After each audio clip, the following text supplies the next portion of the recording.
নমস্কাৰ প্ৰিয় দৰ্শক চাই আছে ডিবি নিউজ। বিটিআৰত মুখ্যমন্ত্ৰী ডক্টৰ হিমন্ত বিশ্ব শৰ্মা উপস্থিত 5 দিনীয়া এক ভ্ৰমণসূচী লৈ মুখ্যমন্ত্ৰী উপস্থিত হৈছিল আৰু আজিৰ দিনটোত মুখ্যমন্ত্ৰীয়ে ক'লে বিটিআৰত অৰ্থাৎ বড়োভূমিত ইউপিপিএল আৰু বিপিএফক বড়ো সমাজৰ ৰাজনীতিক দল হিচাপে বিচাৰ নকৰে মুখ্যমন্ত্ৰী ডক্টৰ হিমন্ত বিশ্ব শৰ্মা। ইয়াৰ বিপৰীতে বড়ো সমাজক প্ৰতিনিধিত্ব কৰা এটা দল বুলিহে বিচাৰ কৰে মুখ্যমন্ত্ৰীগৰাকীয়ে। অৰ্থাৎ বিপিএফ আৰু ইউপিপিএলক ৰাজনৈতিক দলৰ প্ৰতিদ্বন্দ্বী অথবা ৰাজনৈতিক দল হিচাপে হেনো মুখ্যমন্ত্ৰীয়ে নাভাবে, এই মন্তব্য মুখ্যমন্ত্ৰীৰ। ইয়াৰ উপৰিও বিটিআৰত এইবাৰ বিজেপিৰ ভাল ফলাফল লাভ কৰিব বুলি উল্লেখ কৰিছে।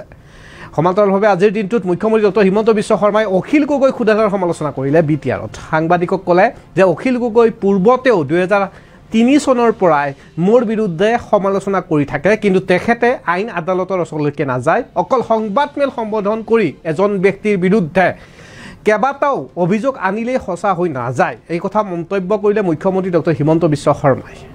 বিটিচি নিৰ্বাচনত বিজেপিয়ে পূৰ্বতকৈ ভাল ফলাফল লাভ কৰিব বুলি মুখ্যমন্ত্ৰীৰ মন্তব্য। ইউপিপিএল বিএপিএফক মই ৰাজনৈতিক দল হিচাপে নহয়, বড়ো সমাজক প্ৰতিনিধি হিচাপেহে চাওঁ। অগপ ইউপিপিএলৰ মিত্ৰতা হ'লেও মই আদৰণি জনাম, মুখ্যমন্ত্ৰী ডক্টৰ হিমন্ত বিশ্ব শৰ্মাৰ মন্তব্য। ইয়াৰ উপৰিও কংগ্ৰেছক কোৱাৰ্টাৰ ফাইনেল খেলি থাকিবলৈ কোনোপধ্যেই ফাইনেললৈকে আহিব নোৱাৰে বুলিও মন্তব্য কৰিলে। দুদিন পাছতে 26ৰ বিধানসভা নিৰ্বাচন, আনহাতে কংগ্ৰেছে কিছুদিন পিছত ক'ব হেনো 26ৰ বাবে নহয় 31 চনৰ বাবেহে লাগি আছোঁ। অসমীয়া মানুহ সহজ সৰল কাৰণে গৌৰৱ গগৈ চলি আছে, কি হ'ব কি ক'ব লাগে 10 ছেপ্টেম্বৰত মই সকলো ক'ম বুলি মুখ্যমন্ত্ৰীয়ে উল্লেখ কৰিলে। লগতে উল্লেখ কৰিলে যিজনে নিজৰ সন্তান ভাৰতীয় হিচাপে স্বীকৃতি নিদিয়ে, তাৰ কথাত গুৰুত্ব দি একো লাভ নাই বুলি গৌৰৱ গগৈ কটাক্ষ মুখ্যমন্ত্ৰীৰ। আনহাতে অখিল গগৈ খুদাদাৰ সমালোচনা কৰি মুখ্যমন্ত্ৰীয়ে কয় কেইমাহমান পাছতে শপতনামা দাখিল কৰিলেই সম্পত্তিৰ সকলো হিচাপ পাব। অখিল গগৈ নিৰ্বাচন খেলিব ক'ত, ইমান টকা পাইছে? অখিল গগৈৰ অভিযোগৰ প্ৰতি উত্তৰ মুখ্যমন্ত্ৰীয়ে দিলে। প্ৰথম কথা, বিটিচি ইলেকশ্যনৰ যিটো কোনে কেইটা সিট পাব গন্তি কৰাৰ পৰিৱেশটো এতিয়াও অহা নাই, কিন্তু এটা জেনেৰেলি ক'ব পাৰি যে বিজেপিয়ে আগতকৈ ভাল ফলাফল কৰিব।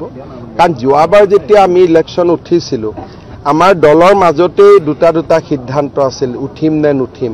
ৰঞ্জিত দাস ডাঙৰীয়া সভাপতি আছিল, তেওঁ এটা বলিষ্ঠ সিদ্ধান্ত ল'লে আমি উঠিম, শেষ মুহূৰ্তত আমি জঁপিয়ালোঁ। কোভিডৰ পৰিৱেশো আছিল, গতিকে বিভিন্ন স্থানত যি ধৰণে অহা যোৱা কৰিব লাগিছিল কৰিব পৰা নাছিলোঁ। তথাপিতো আমি 9টা সিটত আমি জিকিছিলোঁ। কিন্তু এইবাৰ আপোনালোকে নিজেও জানে যে বাক্সাত বিজেপিয়ে যোৱাবাৰ এটাত জিকিছিলে, এইবাৰ যে অলপ হ'লেও বাঢ়িব সেইটোতো আপোনালোকেও বুজি পাইছে। গতিকে মই ভাবোঁ ডেফিনেটলি ৰিজাল্ট ভাল হ'ব, কিন্তু কিমান ভাল হ'ব সেইটো সময়ে ক'ব পাৰিব। ইউপিপিএল আৰু বিপিএফক মই ৰাজনৈতিক দল হিচাপে নাচাওঁ, মই তেওঁলোকক বড়ো সমাজৰ এটা প্ৰতিনিধি ৰূপে চাওঁ। আৰু সেইকাৰণে যদিও বিটিচিত বিজেপি দল জিকিলেও আমিতো সকলো জাতি উপজাতিক লগত লৈয়ে চলিব লাগিব। সেইকাৰণে আজি অসমৰ পৰিৱেশ সলনি হৈছে। প্ৰমোদ বড়োৱে সুন্দৰভাৱে 5টা বছৰ পৰিচালনা কৰিছে, আৰু এই 5টা বছৰত হাগ্ৰামা মহিলাৰেও বিজেপি কেতিয়াও বিৰোধিতা কৰা নাই। গতিকে মোৰ কথা এইটোৱে যে আমি কাবাক সমালোচনা কৰি কিয় ইলেকশ্যনটো উঠোঁ।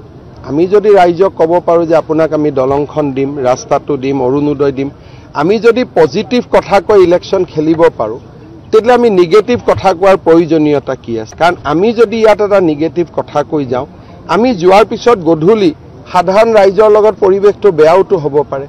গতিকে বিজেপিয়ে খুব গুৰুত্ব সহকাৰে এটা ৰাজনৈতিক দল, সৰ্বভাৰতীয় ৰাজনৈতিক দল, দেশৰ বৃহৎ ৰাজনৈতিক দল, আমি দায়িত্ব সহকাৰে নিৰ্বাচন খেলিম।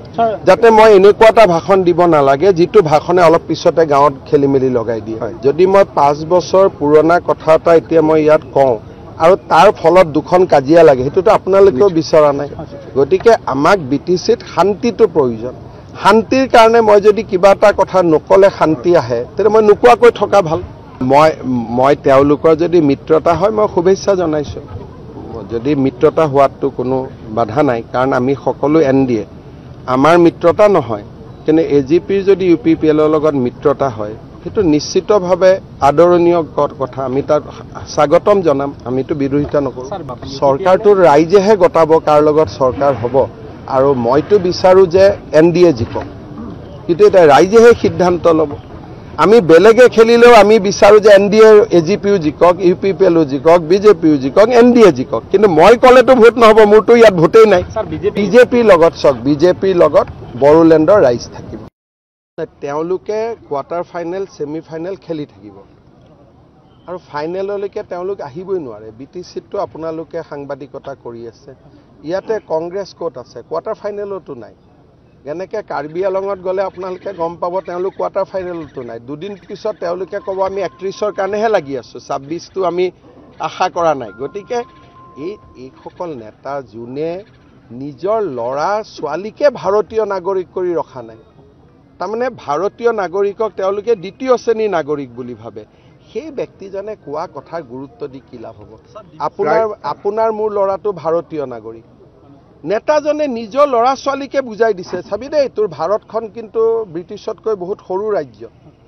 গতিকে যিজন নেতাই নিজৰ জননী জন্মভূমিতকৈ কয় যে ব্ৰিটিছৰ পাছপৰ্ট বেছি শক্তিশালী, সেই ব্যক্তিজনে আচলতে আপোনালোক বুলিহে চলি আছে। অসমীয়া মানুহ সহজ সৰল কাৰণেহে চলি আছে, নহ'লেতো মানুহে কথাই নাপাতিব যে মোৰ লগত কথা পতাৰ আগতে প্ৰথম নিজৰ ল'ৰা ভাৰতীয় হয় নহয় কওক বুলি ক'ব। গতিকে এইকাৰণে তেওঁৰ কথাত মোৰ জবাব দিবলগীয়া একো নাই। যিখিনি ক'ব লাগে 10 ছেপ্টেম্বৰত আমি কি সম্পত্তি আছে বা নাই, ইলেকশ্যনত আমি এফিডেভিটত ৰাইজক জনাই দিম। যদি ৰাইজে ভাবে যে এই সম্পত্তি আমি অনৈতিকভাৱে সংগ্ৰহ কৰিছোঁ, ৰাইজে লিষ্টখন চাই ইনকাম টেক্সতো কমপ্লেইন দিব পাৰিব, হাইকোৰ্টতো PIL কৰিব পাৰিব, CBIতো দিব পাৰিব বা মোকো কমপ্লেইন দিব পাৰিব। এতিয়া এনেকুৱা এটা হ'ব নালাগে যে আমিয়েই নিজে আদালত হৈছোঁ। যদি অখিল গগৈ ডাঙৰীয়াই ভাবে যে আমাৰ কোনোবা মন্ত্ৰীয়ে দুৰ্নীতি কৰি এই সম্পত্তি লৈছে, তেওঁতো কোৰ্টত যাব লাগে। 2009তে মোৰ বিৰুদ্ধে কিমান কথা কৈছিল, তেওঁতো আদালতত যাব নোৱাৰিলে। গতিকে এই কথাটো এনেকৈ প্ৰেছ কনফাৰেন্স কৰি ক'লেইতো নহ'ব। সত্য বা অসত্যটো আপুনি জানিব পাৰিব যেতিয়া আমি যেতিয়া ইলেকশ্যন আহিব, আমিতো এফিডেভিট দিম মোৰ নামত কিমান সম্পত্তি আছে, মোৰ পৰিবাৰৰ নামত কিমান আছে, বা মোৰ কোনোবা যদি ডিপেণ্ডেণ্ট আছে কিমান দিম। তেতিয়া আপুনি এফিডেভিটখন পঢ়ি ভাবিব যে মানুহজনে কেনেকৈ ইমান সম্পত্তি কৰিলে। যদি আপুনি ভাবে যে তেওঁ সম্পত্তিটো নিয়মত কৰা নাই, তেতিয়াহ'লে আপুনি কোৰ্টত যাব বা আপুনি আদালতত যাব। কিন্তু আজিলৈকেতো বিজেপিৰ কাৰো বিৰুদ্ধে কোনো আদালতত যোৱা নাই, আজিলৈকে কোনো বিজেপিৰ কাৰো বিৰুদ্ধেতো কোনেও কোৰ্টত যোৱা নাই যে এওঁ ভুল কৰি সম্পত্তি লৈছে।